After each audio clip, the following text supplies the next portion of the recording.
कुसंग में भारी समस्या यह है कि हमारे माइक मन और इंद्रियों को रस मिलता है।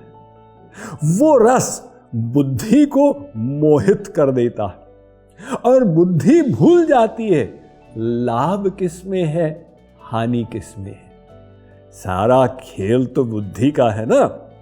हम लोग कुसंग से बचे नहीं तो हमारा परिश्रम न्यूट्रलाइज हो जाता है।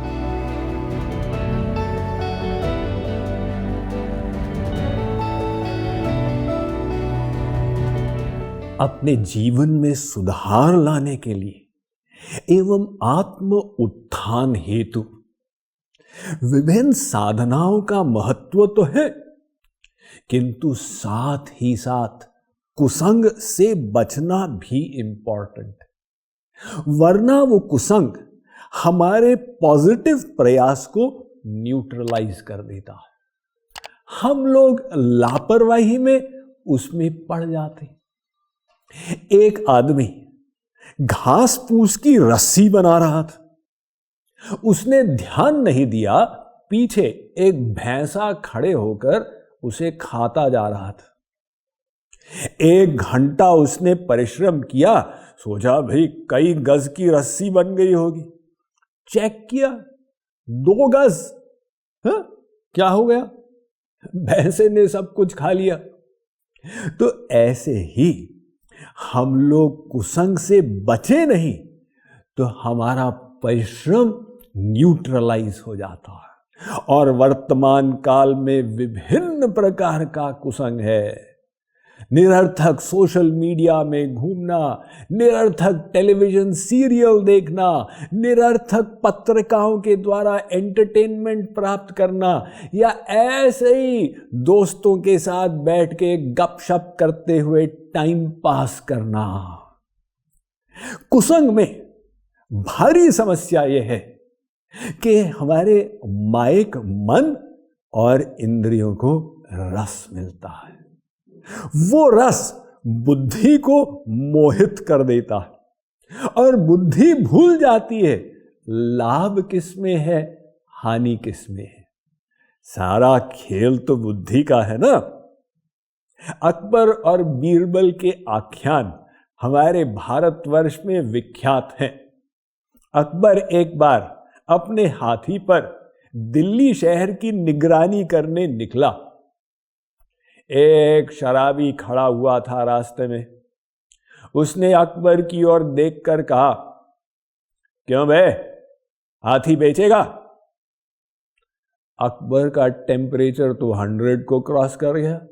यह एक सामान्य नागरिक मुझ बादशाह से पूछता है मैं हाथी बेचूंगा? अकबर ने कहा, बीरबल, इस दुष्ट को मेरे दरबार में पेश किया जाए कल। वो शराबी का नशा उतरा, उसे बोध हुआ उसने कितनी बड़ी गलती कर दी, तो जाकर बीरबल के चरणों में गिरा, महाराज मैं क्या करूं, मुझे बचाओ। बीरबल ने कहा, घबराओ मत, एक उपाय तुमको समझा रहा हूं। तो वो व्यक्ति बादशाह के दरबार में आया। अकबर ने कहा, हां, तुमने मुझसे पूछा था कि मैं हाथी बेचूंगा? अरे महाराज, मेरी हैसियत है कहां, मेरे पास हाथी खरीदने के पैसे ही नहीं, और होते भी तो आपसे क्यों खरीदता, बाजार में जाकर किसी और से खरीद लेता। अकबर ने कहा, यदि तुमने नहीं बोला तो किसने बोला हाथी खरीदने वाली बात? हुजूर, बादशाह सलामत, मैं उस व्यक्ति को जानता हूं, मैं आपके दरबार में कल उसे पेश कर दूंगा, आज्ञा दीजिए। अकबर ने कहा, ठीक है।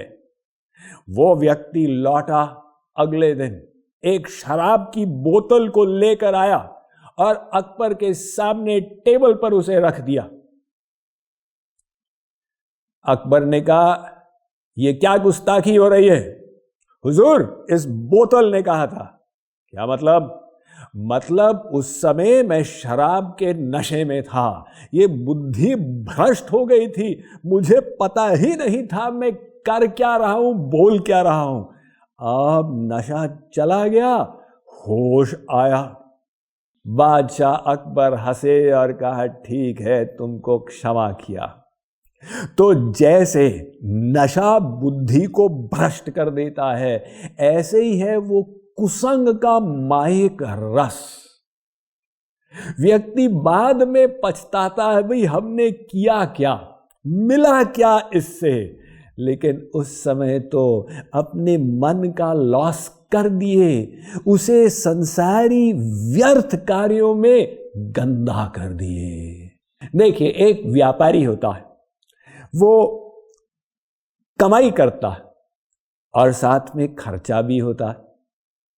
अब मान लो कमाई उसकी हो रही है एक दिन की 1 लाख, लेकिन गवाही कर रहा है 2 लाख, तो लॉस में जा रहा है।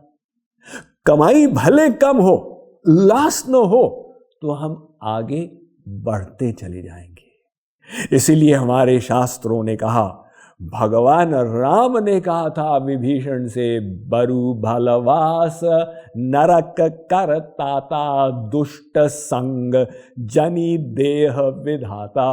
भले नरक में वास करना हो, लेकिन दुष्ट का संग न मिले।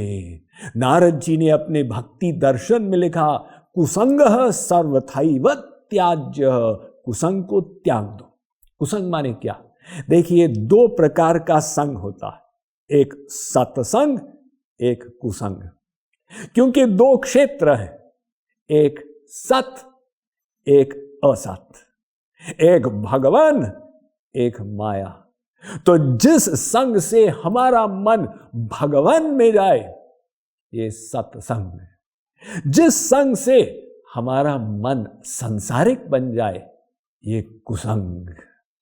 अतः आज की शिक्षा हमें ये मिलती है कि सत्संग हम अवश्य करें और आध्यात्मिक साधनों का अधिकाधिक अभ्यास भी करें, किंतु साथ ही साथ अपनी कमाई को सुरक्षित रखने के लिए कुसंग से बच कर रहे। अब इसके बाद इस जीवन परिवर्तन यात्रा में बस 2 उपकरण रह गए हैं, टूल्स एंड टेक्निक्स, जिसको हमें सीखना है और अपने शिखर तक पहुंचने में सफल होना।